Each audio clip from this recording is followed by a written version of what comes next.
नमस्कार साथियों, मैं मनीष मेवाल आप सभी का आपके अपने चैनल में तहे दिल से स्वागत और अभिनंदन करता हूं।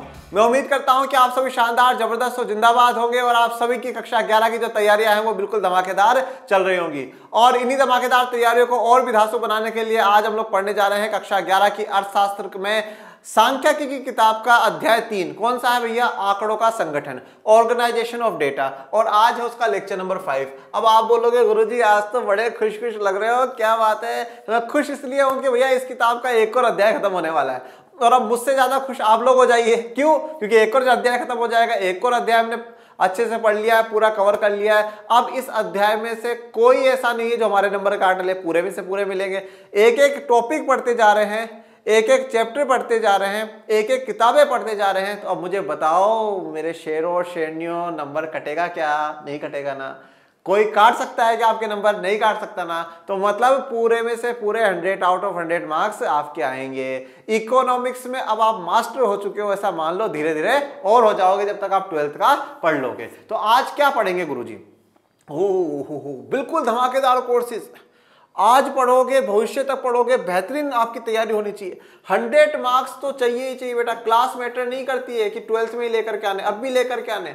और अब भी पढ़ लोगे तो आगे तैयारी बहुत अच्छी हो जाएगी। इसलिए आपके पास है कक्षा 11 का अर्थशास्त्र का कोर्सेज। मैं हूं उसमें, राजनीति विज्ञान में भी मैं हूं और 11th भूगोल में मोनू चौधरी सर है। तो यहाँ पे आपके लिए बेहतरीन कोर्सेज अवेलेबल है जिसमें आपको मिलेगा डाउट सॉल्विंग ग्रुप। अब देखो कोर्स लेगा कौन? वही बच्चा लेगा जो पढ़ता भी है, क्योंकि उसको पता मैं पढ़ रहा हूं, मुझे डाउट आ रहा तो पूछूं कहां पे? बोले मनीष सर से, मोनू सर से पूछ लेंगे।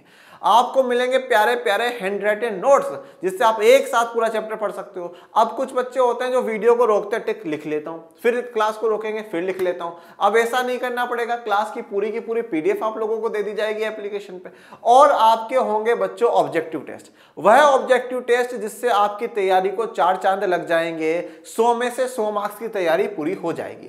तो इतनी सारी सुविधा है, तो भारी भरकम फीस होगी? बिल्कुल भी नहीं ना बाबा ना, नाम मात्र की फीस है। इतनी सी फीस है जितनी आप यार 2-3 दिन में खर्च कर देते हो, और कुछ कुछ बच्चे तो 2-3 घंटे में खर्च कर देते हैं। इतनी सी फीस में हम इतनी कुछ सुविधाएं आपको दे रहे हैं। और ये सुविधाएं पाने के लिए क्या करना है? 2 काम करने। पहला तो आपका अपना लर्निंग शेयर आर्ट्स का एप्लीकेशन है, डिस्क्रिप्शन में लिंक है, उसको ज्वाइन कर लो, उसको डाउनलोड करो, उस पर अपना लॉगिन कर लो। और उसके बाद क्या करना है? इन 2 नंबरों पे से किसी पे कॉल करो और टीम को बोलिए कि सर मैम मेरा कोर्स चालू कर दीजिए। अब नहीं रुकना है, अब तो 100 में से 100 ही लेकर करके आने हैं। अब तो अर्थशास्त्र से अर्थशास्त्री बनना है अपन को। तो हमें बिल्कुल कमांड चाहिए इन सब्जेक्ट पे। तो इसलिए आप इन कोर्सेज से जुड़िए। और जब तक मैं शुरू करता हूं आज का लेक्चर। अब आज क्या पढ़ोगे गुरुजी? आज अपन बात करेंगे असमान वर्गों में बारंबारता वितरण, ठीक है। फिर हम बात करेंगे बारंबारता सरणी, फ्रीक्वेंसी एरे की। फिर बात करेंगे द्विचर बारंबारता वितरण, बाई वाइब्रेट जो फ्रीक्वेंसी डिस्ट्रीब्यूशन है उसकी। चलिए बाई वेरिएट, सॉरी। चलिए असमान वर्गों में बारंबारता वितरण किसकी बात कर रहे हैं हम लोग? असमान वर्गों में बारंबारता वितरण की बात कर रहे हैं। फ्रीक्वेंसी डिस्ट्रीब्यूशन इन जो है क्लास इंटरवल,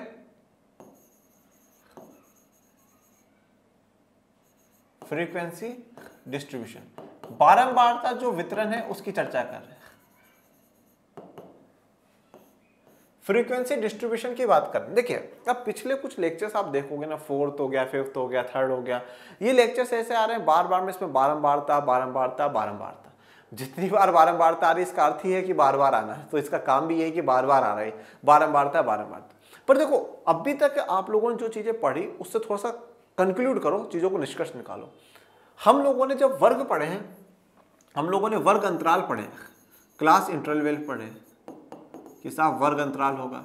तो वर्ग अंतराल में अपन लोगों ने देखा कि जैसे 1 0 से 10 भी होता है, 10 से 20 भी होता है। एक तो ये देखा, एक ऐसा भी देखा है अपन लोगों ने जैसे कि भैया 0 से 10 हो गया, 11 से 20 हो गया, 21 से 30 हो गया, 31 से 40 हो गया, ठीक है ना। समावेशी और अपरिवर्ज्य वाले जो है वो दोनों देखे अपन।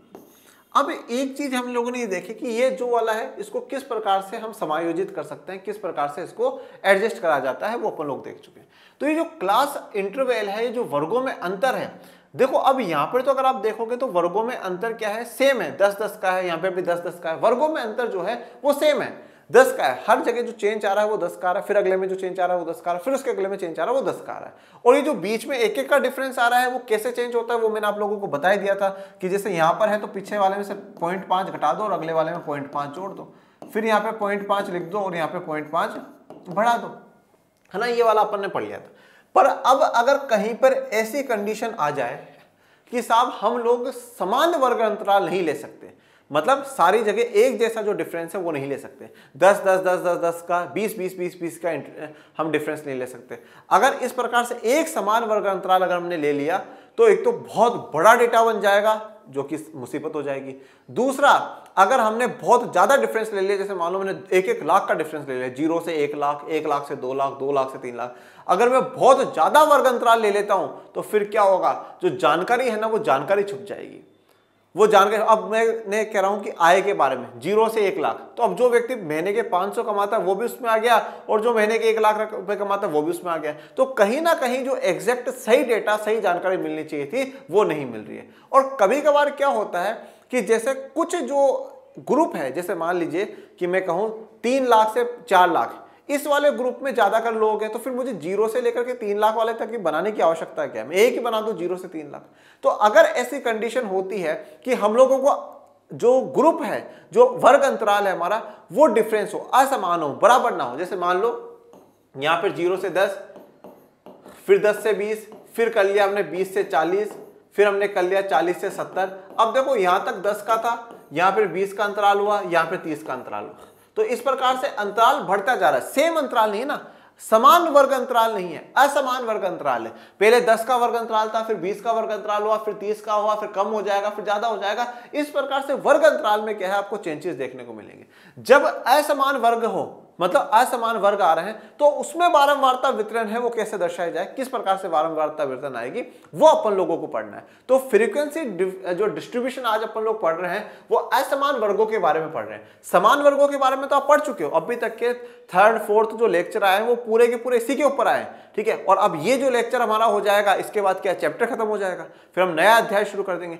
एक अध्याय और है बच्चों जिसमें आपको थोड़ी बहुत थ्योरी पढ़नी है। उसके बाद चैप्टर 5 से ये बात मान करके चलिएगा कि अपन ने न्यूमेरिकल ही न्यूमेरिकल है, फिर भैया न्यूमेरिकल ही न्यूमेरिकल, खूब न्यूमेरिकल्स अपन लोगों को करने हैं। कुछ मैं करूंगा, कुछ तुम करोगे, ठीक है, कुछ मैं कराऊंगा, कुछ तुम्हें करने पड़ेंगे, थोड़ा सा एफर्ट मैं लगाऊंगा, थोड़े से एफर्ट तुम्हें लगाने पड़ेंगे। बस इतने में तो नैया पार हो जाएगी, हम 11th से 12th में पहुंच जाएंगे, हम स्कूल के टॉपर बन जाएंगे और फिर 12th में तो मतलब पूरे बोर्ड में हमें परचम लहराना ही लहराना है। और मैं एक बात और बताता हूँ, 12th की इको और भी इंटरेस्टिंग है बच्चों। देखो अब धीरे धीरे क्या हो रहा है, समय निकलता जा रहा है, अब धीरे धीरे आप लोग क्या 12th में पहुंच जाओगे। और देखो कुछ स्कूल तो क्या करते हैं, जैसे कि जनवरी के एंड में एग्जाम शुरू करवा देते हैं, 11th के फरवरी के पहले वीक में शुरू खत्म कर दिए, और 15-20 फरवरी के बाद भाई चलो 12th की शुरुआत कर दी। 12th पढ़ना बहुत जल्दी शुरू हो जाता है कि भाई जल्दी जल्दी 12th का कोर्स करना है, फिर रिविजन करना है, मॉडल पेपर करवाना है। 12th बड़ी इंटरेस्टिंग है। 12th क्लास की जब आप इकोनॉमिक्स पढ़ोगे ना, व्यष्टि अर्थशास्त्र, समष्टि अर्थशास्त्र, आपको लगेगा यार गजब चीज पढ़ रहा हूं। सरकार बजट कैसे बनाती है वो मुझे पता चल रहा है, देश में कितना उत्पादन होगा, कितना नहीं होगा, कैसे हो रहा मुझे पता चल रहा है, किसकी इनकम कितनी हो रही, कैसे कम हो रही, कैसे ज्यादा हो रही, ये मुझे पता चल रहा है, ठीक है। ये जो पूरा पैसा आ रहा है हमारे पास, 2000 के नोट आ रहे हैं, बंद हो रहे हैं, 500 का आ रहा है, कौन बना रहा है, क्यों बना रहा है, कैसे बना रहा है, कैसे पैसा ज्यादा, पैसा कैसे कम हो जाता है, क्या अकेले सरकार डिसीजन लेती है पैसों के मामले में और कोई। जब आपको इतनी सारी चीजें 12th में पता चल जाएगी ना, आपको लगेगा यार मजा आ गया भैया, इकोनॉमिक्स पढ़ करके ही मजा आ गया। तो 12th की इकोनॉमिक्स तो और भी शानदार है। तो कुछ महीनों की बात हो रही है, ये 11th की इकोनॉमिक्स पढ़ लो, 12th वाले में तो सच में आप मजा आ जाएगा आप लोगों को। 11th में भी मजे वाली है, ऐसे इकोनॉमिक्स खराब नहीं है। भारतीय अर्थव्यवस्था विकास की किताब भी बहुत अच्छी है, ये वाली भी बहुत अच्छी है, पर वो और भी आपको मजा आ जाएगा। तो आज हम लोग यही जानेंगे कि इस प्रकार के असमान वर्गों में बारंबारता वितरण कैसे है। अब तक आप समान वर्ग अंतराल के बारंबारता वितरण से परिचित हो चुके हैं। आप जान गए हैं कि इन्हें अपरिष्कृत आंकड़ों से कैसे घटित किया जाता है। तो अभी तक आप लोगों ने समान वर्ग अंतराल की बात करी है, ठीक है, जो सेम क्लास इंटरवल था उसकी बात करी है, और उसमें आप इस बात से बड़े अच्छे से परिचित होने का मतलब कि अच्छे से आप जान चुके हो, समझ चुके हो कि अपरिष्कृत आंकड़ों से जो रो डेटा है उससे कैसे घटित किया जाता है।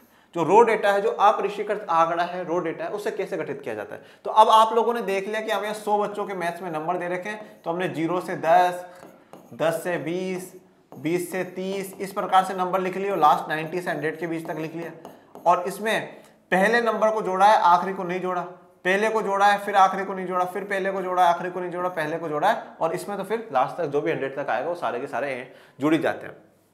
तो यहाँ पर रो डेटा से किस प्रकार से जो समान वर्ग अंतराल वाला होता है वो किस प्रकार से घटित होता है ये आप लोग जान चुके हो, कैसे बनाना होता है वो आप अच्छे से पूरा समझ चुके हो। लेकिन कुछ मामलों में असमान वर्ग अंतराल के साथ बारंबारता वितरण अधिक उपयुक्त होता है। पर देखो कुछ मामलों में क्या होता है, असमान वर्ग अंतराल का जो है ना वो ज्यादा बेहतर होता है, वो ज्यादा उपयुक्त होता है, ज्यादा बढ़िया होता है। क्यों ज्यादा बढ़िया होता है? क्योंकि जब आपके पास बहुत ज्यादा बड़ा डेटा हो ना तो भैया फिर समस्या आ जाती है अगर समान वर्ग अंतराल से चले, बहुत बड़ी समस्या आ जाती है। जैसे मैंने अभी आपको उदाहरण दिया आएगा 0 से 1 लाख, 1 लाख से 2 लाख, 2 लाख से 3 लाख, और कहीं ना कहीं हमारे पास जो सही इंफॉर्मेशन होती है ना वो छूट जाती है।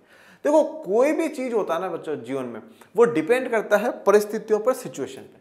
हम समान वर्ग अंतराल के साथ काम करेंगे या असमान वर्ग अंतराल के साथ काम करेंगे, डिपेंड करता है परिस्थिति पे कि डेटा है कैसा, किस प्रकार का डेटा है। किस प्रकार के डेटा को हम समान में जचाएंगे तो हमें आसानी होगी, असमान में जचाएंगे तो हमें आसानी होगी। और सबसे महत्वपूर्ण बात यह होती है कि देखो ये डेटा कलेक्ट करना, इसको ऑर्गेनाइज करना, इसको प्रेजेंट करना, ये सारे जो काम है ना बच्चों, ये सब हम अपनी सैल्यूस से करते हैं। मतलब जो इसकी गणना कर रहा है, जो इसकी काउंटिंग कर रहा है, जो इनको सेट कर, वो अपने हिसाब से करेगा। जैसे अपने शुरुआत जो इस चैप्टर की करी थी एक कबाड़ी वाले भैया के से करी थी, तो अब कबाड़ी वाले भैया उसी हिसाब से सेट करेंगे जिस हिसाब से उनको आसानी होगी। आज आप अपनी किताबों को उस हिसाब से सेट करोगे, आपको आसानी होनी चाहिए कि भाई मुझे ये किताब पहले चाहिए, मैं निकाल लूं।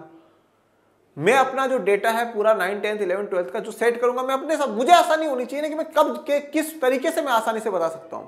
तो समान वर्ग अंतराल, असमान वर्ग अंतराल, कौन सा यूज होगा, कौन सा यूज नहीं होगा, ये सब डिपेंड करता है परिस्थितियों पर और जो व्यक्ति उसकी गणना कर रहा है, संगठित कर रहा है उस पर कि उसको किस में ज्यादा आसानी होगी। और एक ये भी डिपेंड करता है कि आपका उद्देश्य क्या है, क्योंकि आप उसी उद्देश्य के हिसाब से ही तो आप उसकी जांच करोगे, उसकी परख करोगे। ओके,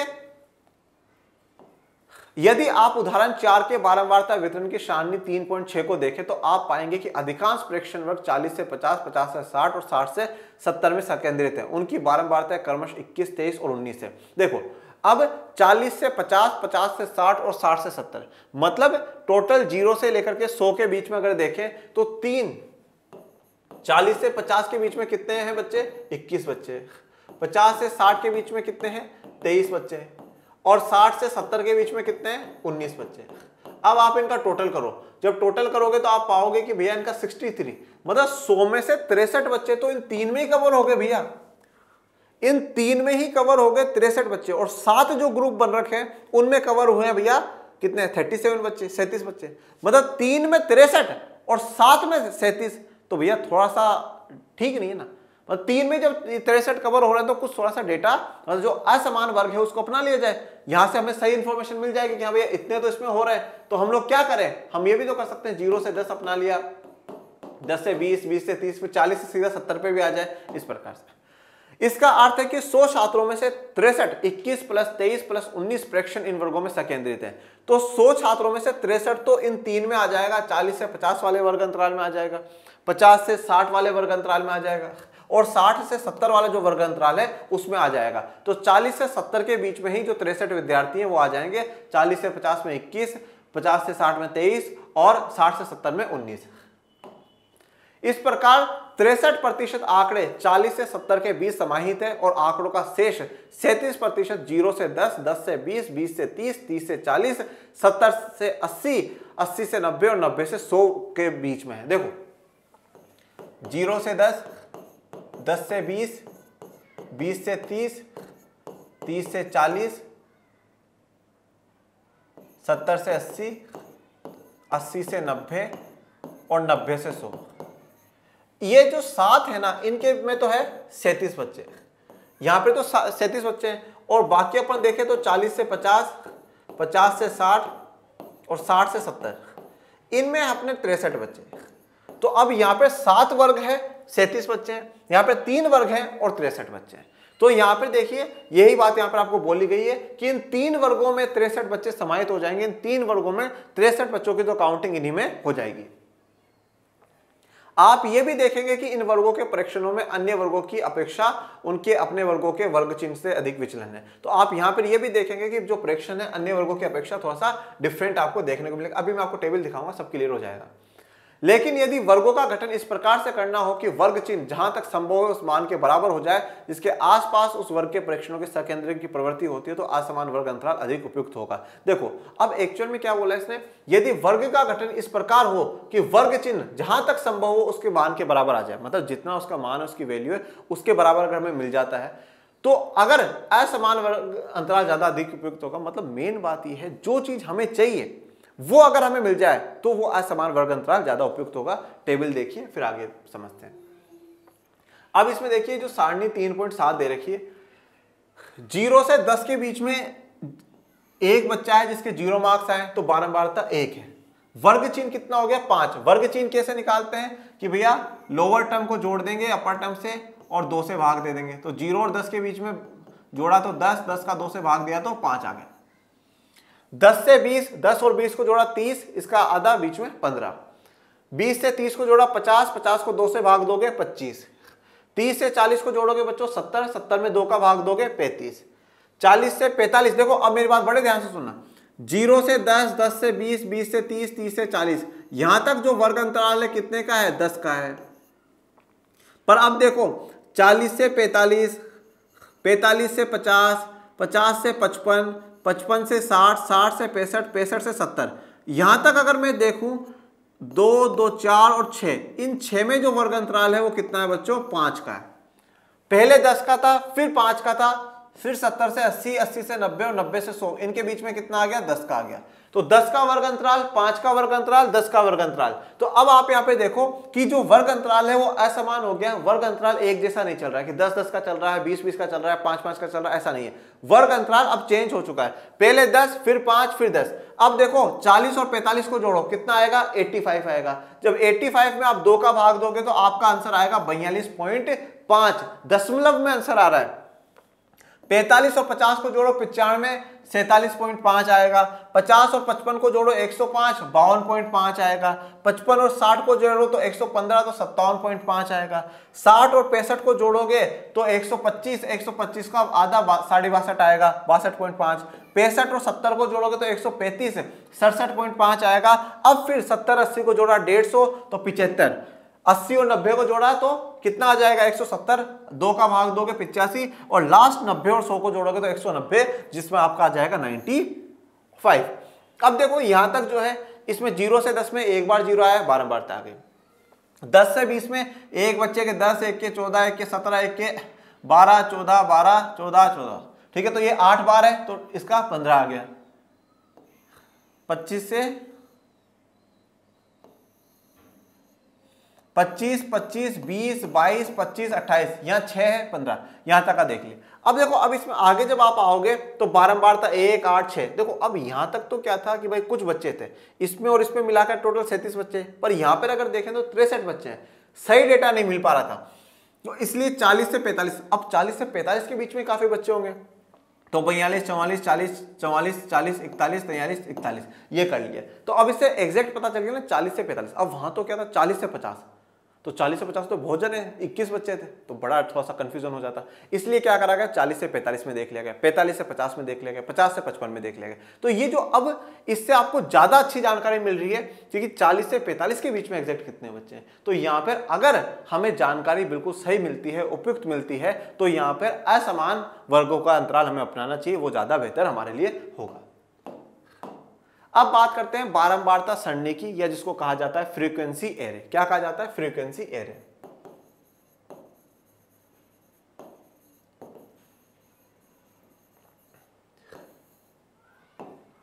अब तक हमने गणित में 100 छात्रों द्वारा प्राप्त किए गए प्रतिशत अंकों के उदाहरण का प्रयोग करते हुए सतत चर के लिए आंकड़ों के वर्गीकरण पर चर्चा करी। तो अभी तक आप लोगों ने 100 बच्चे जो मैथ्स के स्टूडेंट हैं उनके कितने कितने नंबर आए हैं उसके हिसाब से आप लोगों ने पूरा आंकड़ा पढ़ा है अभी तक, ठीक है, किस प्रकार से उनको वर्गीकृत किया जाता है।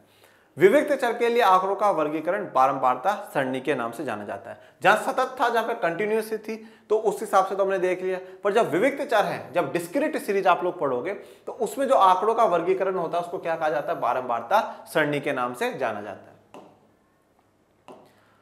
क्योंकि एक विभक्त चर मानों को धारण करता है न कि दो पूर्णांकों के बीच माध्यमिक भिन्नीय मानों को, अतः हम ऐसी बारंबारता रखते हैं जो कि अपने पूर्णांक से देखो। अब इसमें क्या बोला गया है, जैसे एक परिवार एक, अब परिवार का आकार मतलब उसमें कितने लोग रहते हैं, परिवार का आकार मतलब उसमें कितने, एक सदस्य कितने परिवारों में, टोटल 5 परिवार में, मतलब 5 परिवार ऐसे हैं जहां पर एक ही सदस्य रहते हैं, मतलब यहाँ पर पूर्णांक एग्जैक्ट लिया जाएगा। ठीक है, विविक्त और संतत में अपन लोग डिफरेंस जान ही चुके हैं स्टार्टिंग के लेक्चर में। तो यहाँ पे परिवार का आकार, एक सदस्य ऐसे परिवारों की संख्या 5 है, 2 ही सदस्य ऐसे परिवारों की संख्या 15 है, 3 ही सदस्य है ऐसे परिवारों की संख्या 25 है, 4 ही सदस्य उस परिवार में ऐसे परिवारों की संख्या 35 है बच्चों, 5 ही सदस्य ऐसे परिवारों की संख्या 10 है बच्चों, 6 सदस्य ऐसे परिवारों की संख्या 5 है, और 7 सदस्य ऐसे परिवारों की संख्या 3 है, और 8 सदस्य हाईएस्ट है ऐसे परिवार सिर्फ और सिर्फ 2 है जिनमें 8 सदस्य हैं। अब अगर आप टोटल देखोगे तो इनमें टोटल कर लेंगे तो आपका 100 आपको देखने को मिल जाएगा, मतलब टोटल कितने परिवार है, 100 परिवार है। तो यहाँ पर यही कहा गया है न कि दो पूर्णांकों के बीच माध्यमिक भिन्न मानों को, अतः ऐसी बारंबारता रखते हैं जो कि अपने पूर्णांक मानों से संगत हो, तो जहां पूर्णांक हो, पूर्ण अंक हो, कंप्लीट हो, उसकी चर्चा यहां पर होगी। अब हम लोग बात करते हैं द्विचर बारंबारता वितरण, बाइवेरिएट। ठीक है, बाइवेरिएट फ्रीक्वेंसी डिस्ट्रीब्यूशन। यहां तक अभी तक आपने क्या बात करा, 100 गणित के बच्चे, एक ही बात है, गणित के बच्चे, गणित के साथ आपका सोशल के मार्क्स नहीं जुड़ रहे हैं, इकोनॉमिक्स की बात नहीं करी, सिर्फ एक गणित के बच्चे। इन 100 परिवारों की आय, बस आय की बात करी, ये कितना खर्चा कर रहे हैं ये बात नहीं करी। द्वि का मतलब ही हो जाता है 2, जहां पर 2 चर होंगे, 2 वेरिएबल होंगे बच्चों, इसीलिए इसको क्या कहा गया है, बाइवेरिएट कहा गया है। 2 की बात कर रहा है, एक साथ 2 जानकारियां ली जाएंगी कि हाँ भैया इनकम कितनी है तो खर्चा भी कितना है, ये 2 जानकारी आ गई। मैथ्स में इतना है तो इकोनॉमिक्स में कितना है ये भी आएगा, हिंदी में इतना है तो इंग्लिश में कितना है ये भी है। मतलब यहां पर अब हम दो चीजों की जो जानकारी है वो लेंगे, उसके लिए फ्रीक्वेंसी डिस्ट्रीब्यूशन, उसके लिए बारंबारता वितरण की बात कर रहे हैं, जो कि हमारा इस चैप्टर का लास्ट टॉपिक है। बहुत बार जब हम किसी जनसंख्या में से एक प्रतिदर्श लेते हैं, हम सैंपल जो चुनते हैं, तो हम प्रतिदर्श के हर अवयव से एक से अधिक प्रकार की सूचना संग्रहित करते हैं। देखो, जब अगर हम लोगों ने कहीं पर सैंपल चुना है कि हाँ साहब ये इन लोगों से मुझे बात करनी है, तो मैं उनसे सिर्फ और सिर्फ एक ही मुद्दे पे बात नहीं करूंगा। जैसे मान लीजिए प्रिंसिपल ने बच्चों को 50 बच्चों की क्लास में से 20 बच्चों को बोला कि मैं आपसे बात करना चाहता हूं, तो अब वो उससे ये थोड़ी पूछेगा कि हाँ बेटा पढ़ाई कैसी चल रही है, ये तो पूछेगा, पर उसके साथ जो टीचर है वो कैसा पढ़ा रहे हैं, नोट्स दिखाओ, नोट्स अच्छे लिखवा रहे हैं बुरे लिखवा रहे हैं, तो अलग अलग मुद्दों पे वो क्या कर लेगा, बात कर लेगा। अब ऐसे जब जनगणना होती है तो जनगणना वाले क्या करते हैं, ये थोड़ी पूछना होता है हाँ भाई घर में कितने सदस्य, 10, चलो बाय, 8, चलो मजे करो, बाय बाय, ऐसा तो नहीं, और भी बातें पूछते हैं। तो अगर कहीं पर सैंपल लिया जाता है, जनगणना तो कंप्लीट होती है, उसमें सैंपल नहीं लिया जाता, पर अगर कहीं पर भी सैंपल लिया जाता है तो हम चाहते हैं कि हम एक से अधिक जानकारी है उसको संग्रहित करें, हम उसको इकट्ठा करें।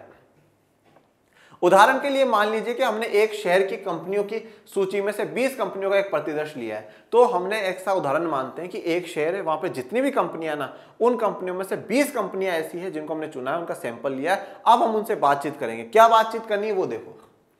मान लीजिए कि हम प्रत्येक कंपनी से पी बिक्री, मतलब जो पी प्रोडक्ट है, जो पी है उसकी बिक्री कितनी हुई है, और उसके विज्ञापनों पर किए गए व्यय की जानकारी संग्रहित करते हैं। इस स्थिति में हमारे पास प्रतिदर्श के द्विचर आंकड़े हैं। देखो, अब यहाँ पे जो कंपनी है, टोटल जितनी शहर में कंपनी थी उसमें से 20 को हमने चुन लिया कि साहब इनसे बात करनी है। किस किस चीज पे, कि एक तो बिक्री कितनी हो रही है, पहली बात। दूसरी बात, आपने एडवर्टाइजमेंट पे कितना पैसा खर्च करा है, कि हाँ साहब हमने एडवर्टाइजमेंट पे इतना खर्चा करा, बिक्री इतने की हो रही है और एडवर्टाइजमेंट पे इतना खर्चा हो रहा है। मतलब मेरी बात बड़े ध्यान से सुनना, एक तो चर क्या हो गया, वेरिएबल क्या हो गया, सेल, कि हम इतने का माल बेच रहे हैं, ये हो गया।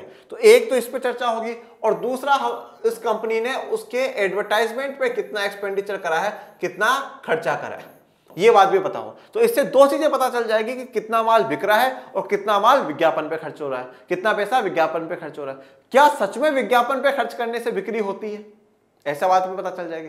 क्या जो कंपनियां विज्ञापन पे खर्चा कर रही है वो ज्यादा कमा रही है या दूसरी कंपनियां ज्यादा कमा रही है, ये सारी जानकारी यहां से मिल जाएगी। इस तरह के द्विचर आंकड़ों को द्विचर बारंबारता वितरण द्वारा संक्षिप्त रूप से दर्शाया जा सकता है। तो देखिए कैसे, अब ये टेबल देखिए, अब यहां पे देखो 62 से 64, 64 से 66, 66 से 68, 68 से 70 और 70 से 72। ये तो जो क्या है बच्चों, ये तो है खर्चे, ये तो खर्चे हैं। और ये जो दर्शाई गई इनकम 115 से 125 लाख, 125 से 135, 135 से 145, 145 से 155, 155 से 165, 165 से 175। अब देखो 20 कंपनियों की बिक्री लाख रुपए में एवं विज्ञापन 1000 रुपए में। ये जो है ये तो 1000 रुपए में है और ये जो है वो लाख रुपए में का द्विचर बारंबारता वितरण है। तो ऐसी कंपनियां जो 125 से 125 लाख के बीच में कमा रही है तो 62 से 64 हजार रुपए खर्च कर रही है। 125 से 135 के बीच में एक कंपनी है, तो टोटल कितनी हो गई? 3 कंपनियां ऐसी हो गई। अब ऐसी कंपनी जो 64 से 66 हजार रुपए खर्च कर रही है पर 115 लाख और 125 लाख के बीच में कमाने वाली एक कंपनी, और 3 कंपनी ऐसी है कि इतना पैसा खर्च कर करके 135 से 145 के बीच में कमा रही है। 66 से 68 हजार रुपए खर्च करने में से 115 से 125 लाख रुपए कमाने वाली एक कंपनी है, 125 से 135 लाख कमाने वाली एक कंपनी है, 135 से 145 लाख कमाने वाली 2 कंपनी है और 145 से 155 लाख कमाने वाली एक कंपनी है। 68 से 70 हजार रुपए विज्ञापन पे खर्च करने वाली 2 कंपनियां ऐसी जो 125 से 135 लाख कमाती है और 145 से 155 लाख कमाने वाली भी 2 कंपनियां हैं।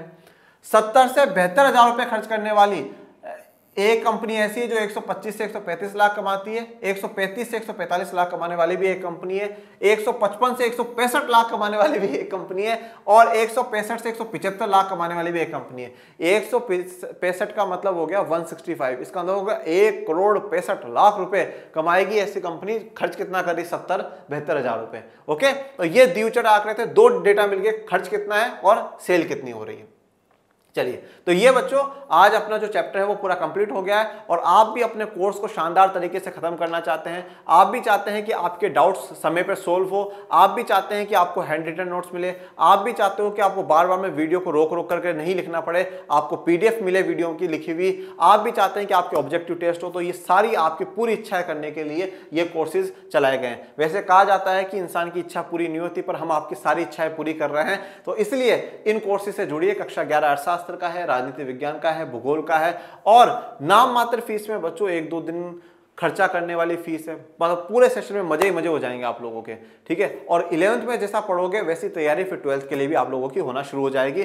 कोर्स लेने के लिए जो भी विद्यार्थी इच्छुक है इन 2 नंबरों पे कॉल करें और टीम को बोले कि सर मैम मुझे आर्ट्स के इस क्लास के इस कोर्स में जोड़ दीजिए। और उसके लिए आप डाउनलोड कर लीजिएगा लर्न एंड शेयर आर्ट्स का एप्लीकेशन, जिसका लिंक मैं डिस्क्रिप्शन में डलवा देता हूँ, जो सीधा प्ले स्टोर पर जाएगा, वहां से आप डाउनलोड कर लीजिएगा। और आज के लिए अपना इतना ही। इसी के साथ अपना जो है एक चैप्टर और कंप्लीट होता है। और आपको कोई भी डाउट, कोई भी समस्या हो तो कमेंट बॉक्स में मेंशन करिएगा।